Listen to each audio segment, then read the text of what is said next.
Welcome to the Impact Maker's Journey from Passion to Profits, the podcast showcasing heart-centered coaches, experts, and energy healers who are on a mission to change lives and create meaningful success doing what they love. I'm your host, Wendy Vaughn, business success coach and founder of Impact Maker Coaching. And I've got to be honest, the path from passion to profits is rarely easy, but it's always filled with growth, clarity, and surprising rewards.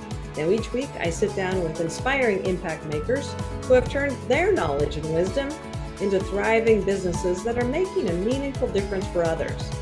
I will explore their personal and professional journeys, how they found their calling, and how they continue to stay aligned with their passion along the way.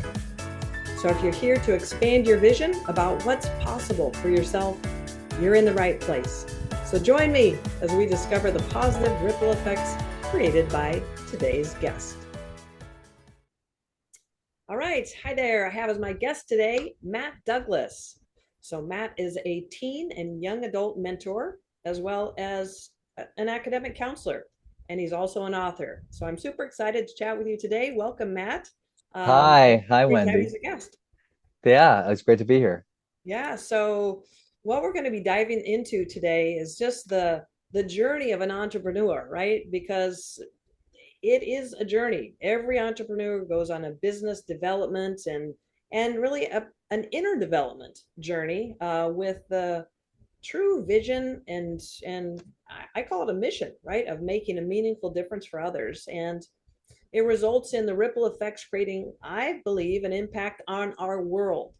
So the journey from passion to profits, it's different for everybody and it's typically not easy. All right. So I'm excited to discover more about you and the important work you're doing.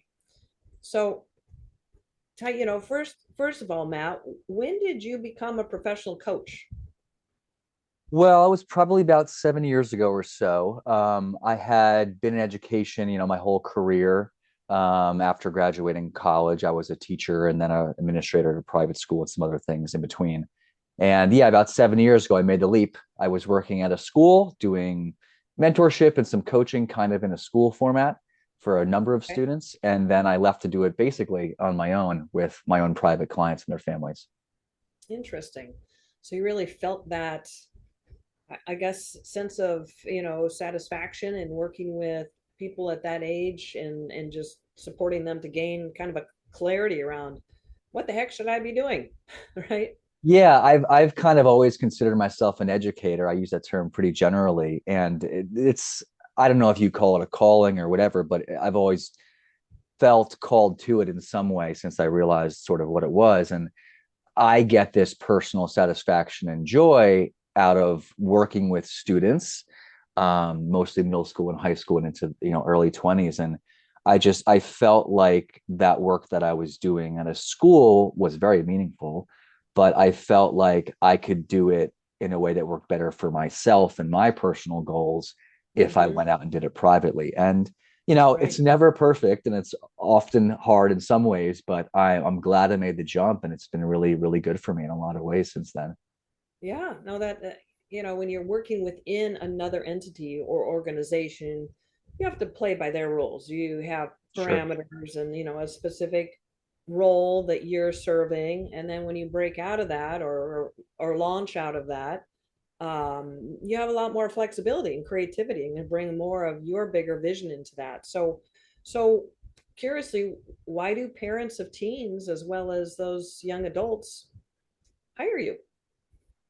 Well, the answer to that kind of runs the gamut, but the simple response is their teens are struggling in some way. Mm-hmm. They might be struggling at school, or they might be struggling socially, or behaviorally, or emotionally, or sometimes all of the above. Yep. And they're looking for someone who's not a teacher or a parent, but somebody who can speak to their kid or their student in a way that breaks through. And so really what I feel like I do for my clients is I'm kind of a mentor and a guide for them in whatever ways they might be struggling or whatever goals they might have. And Yeah. so that, yeah, that can mean a lot of things for a lot of different people. I'm not a therapist. I tell that to parents when the first, 5 minutes when they call me, half the time. Clear a barrier there, not a Yeah, uh-huh. therapist. But I certainly talk about some things that are pretty deep with a lot of these kids and their families too. But Sure. sometimes it's just working with kids on school skills and college consulting. I'm in the process of writing a book that should be out very, very soon, probably when this podcast is released. That is kind of walking students through the process of searching and applying to the schools that are a good fit for them. Mm, So, I see my job as doing whatever I can in my power to help the students, kids, teens, young adults that I work with and the families grow, hmm in whatever way that might mean. That's Yeah. good. That works for them. Oh my gosh, yeah, that makes so much sense because I can only speak obviously through the eyes of our kids, right? Because this is a whole different world that's, from when I was a kid. The Sure. social media, the, Yeah. It's a advanced lot. technology, the Yeah. rapid speed of getting access to information, um, and not knowing exactly who's generating the information that suddenly is sounds and is so influential, and creates a lot of, I think, added stress for kids to just, Absolutely. Yeah. I don't know what the right word is, but everybody wants to feel like they've got it together. Well, they're never turned off.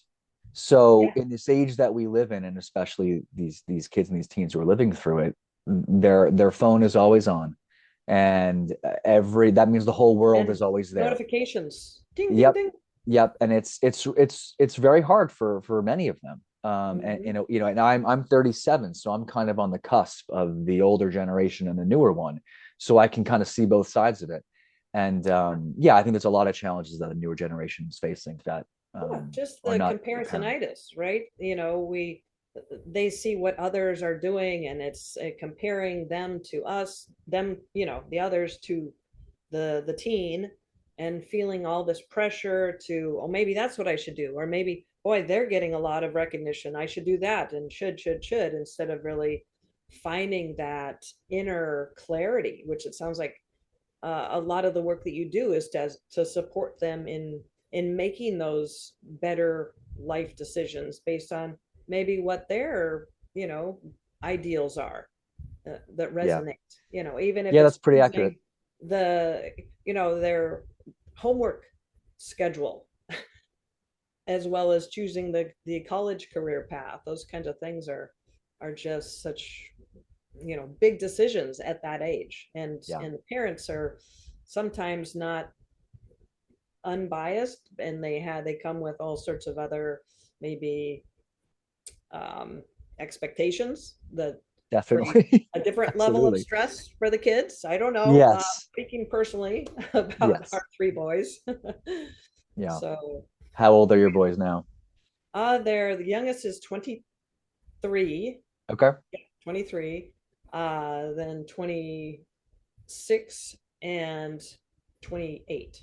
So So, they've all felt this in some way, I'm sure. My oh yeah. oldest clients are about as old as your youngest, about 23. And yeah, Hmm. they're all this whole generation is going through this pretty dramatic time where information's at your fingertips. Social media is always right there as well. We're in this very odd sort of economic and political climate as well. And these kids feel it, whether they are conscious of it or not, and that can add a lot of stress too. And so, a lot of what I'm doing when I'm working with these clients and their families is sometimes just giving them perspective on that.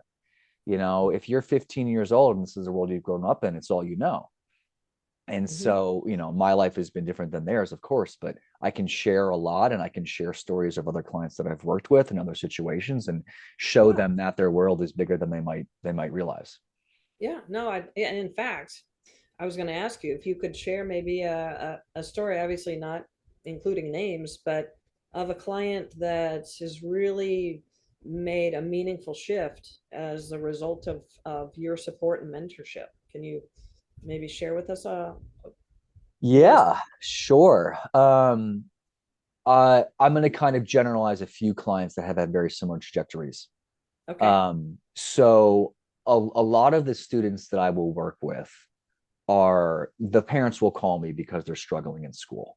And sometimes they're a freshman, going from eighth grade to ninth grade, where that can be a very tough transition because it's almost like jumping a year for a lot of students.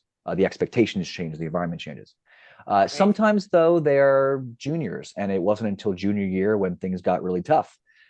Or sometimes they're in college and they're a freshman or sophomore in college, and they're feeling that. And I cannot tell you how many times I have gotten a call from a parent, and they basically told me the same general story, which is my son or my daughter, they had everything together, they were doing really well academically, they felt good, all these different things, and then things got really hard and they fell off the rails a little bit, and their grades started suffering, their work started suffering, they lost some self-esteem, they weren't as interested in their hobbies as they were before. What's going on? We don't know what's happening, help, basically. And I've heard that story more times than I can count.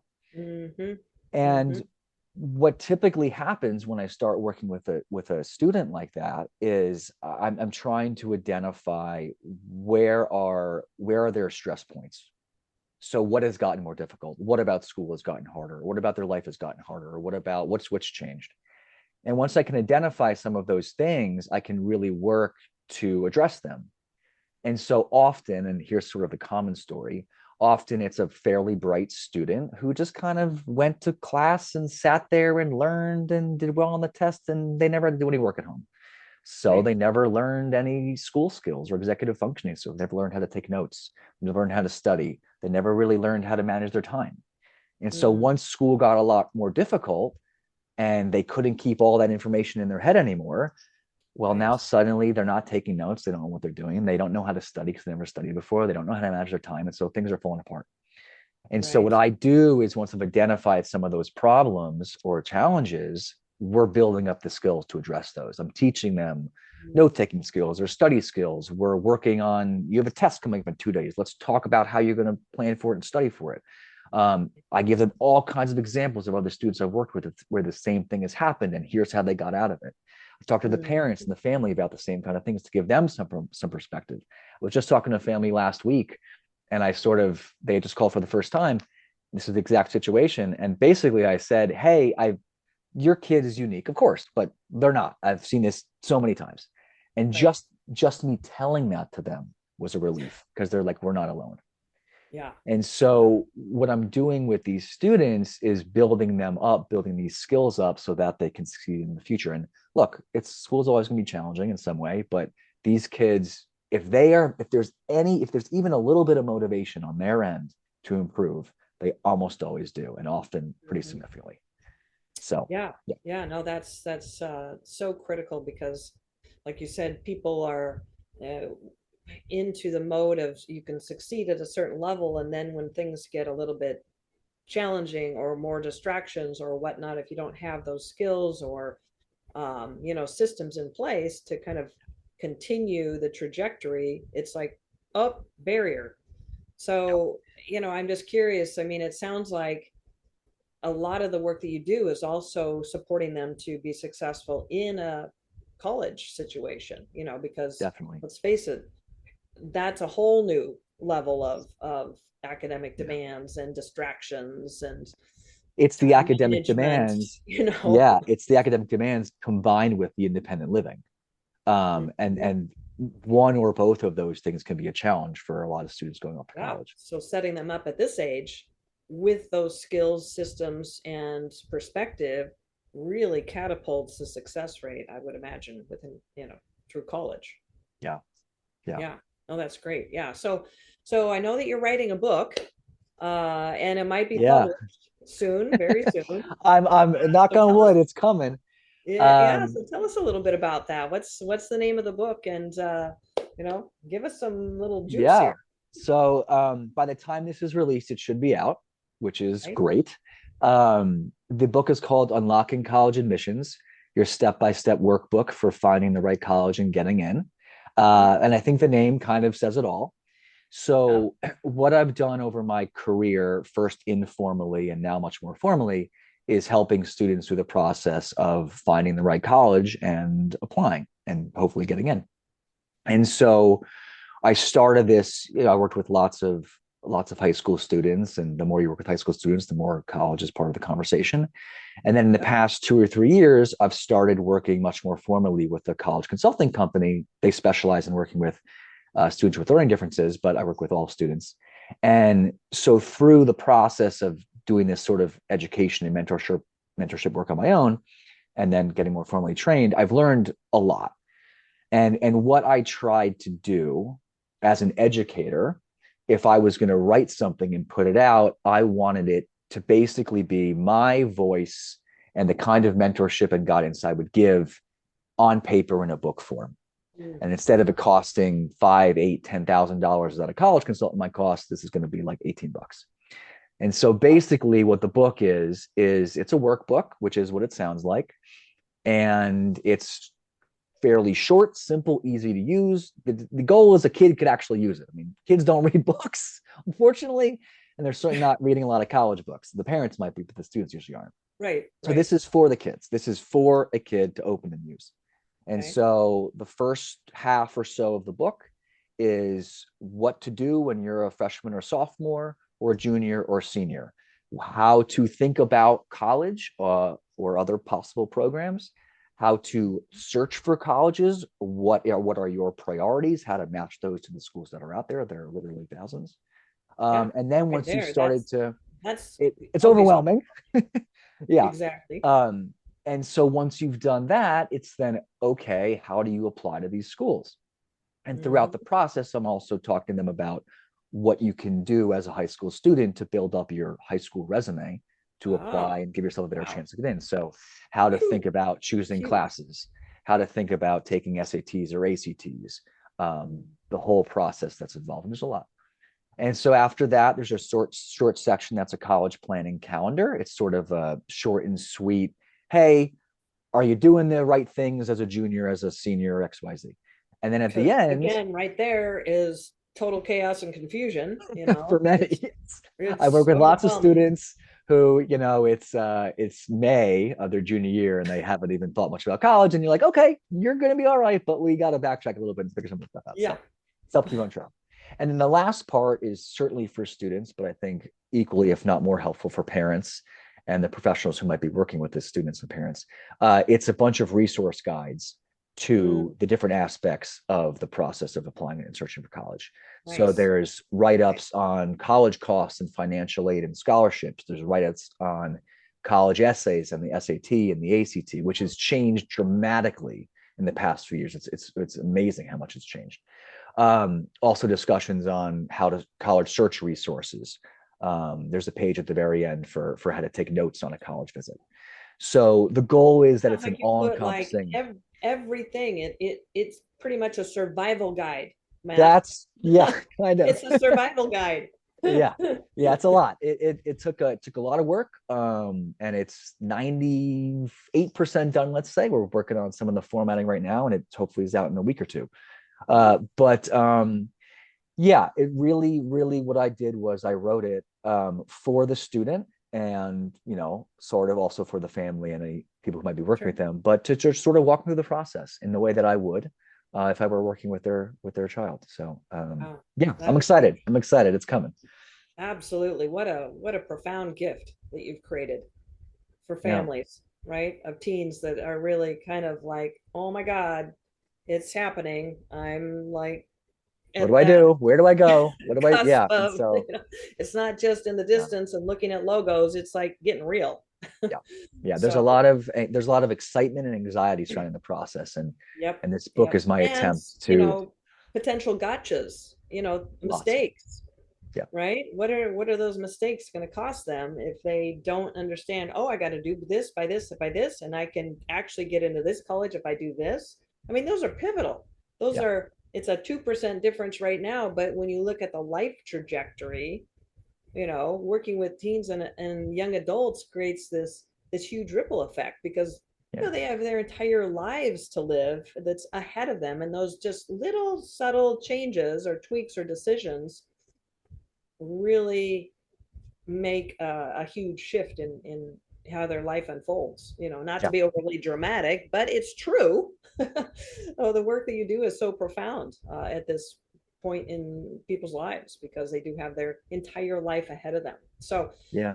which kind of gives me goosebumps because we really do, entrepreneurs like you, Matt, have such an impact in the ripple effects when you support somebody to get into that college that really escalates them into a really profound, making that profound impact as an adult versus, oh, well, we're going to have to go the community college route and then apply to this, and we don't have that. And, then life suddenly gets more complex. It's not to say that you can't, still land that great job or whatever, but I'm just saying those small tweaks and knowledge and everything that you're sharing and mentoring and providing in your books and through the work with you, it does have that real tangible outcome. So just curiously, what is your bigger vision for yourself, for your business, for Well, I guess we'll see, right? Big audacious goal or what? Well, I like to, I'm a hedger, right? And so what that means is I don't want to get too far ahead of myself. But what I feel like I've done in the past 7 years or so, working on my own, has been to build a successful business that I enjoy, that brings meaning to my life and the clients that I work with. That's great. And I could do this probably for 30 more years if I want to, and I may. But I think part of what I've wanted more recently is a little bit more, not different, but this and so partially this book is an exploration into that. And I don't know where it's going to go, and that's okay. But I feel like with my expertise and my skills and my abilities, I am more than happy to work with a student and their family. I think it's fantastic. But I think there's also more that I could potentially offer and potentially to a bigger audience. And so this book, for example, is a step at that. It's a way to share my knowledge. It's a way to share just the way that I view education and mentorship and coaching in a way that's more accessible to more people. And I was just thinking about this the other day, and not to get too ahead of myself, but I have plans for another book, assuming this one is, even remotely successful, which I've gotten very, very encouraging reviews back from people who've read it. So at least that is there.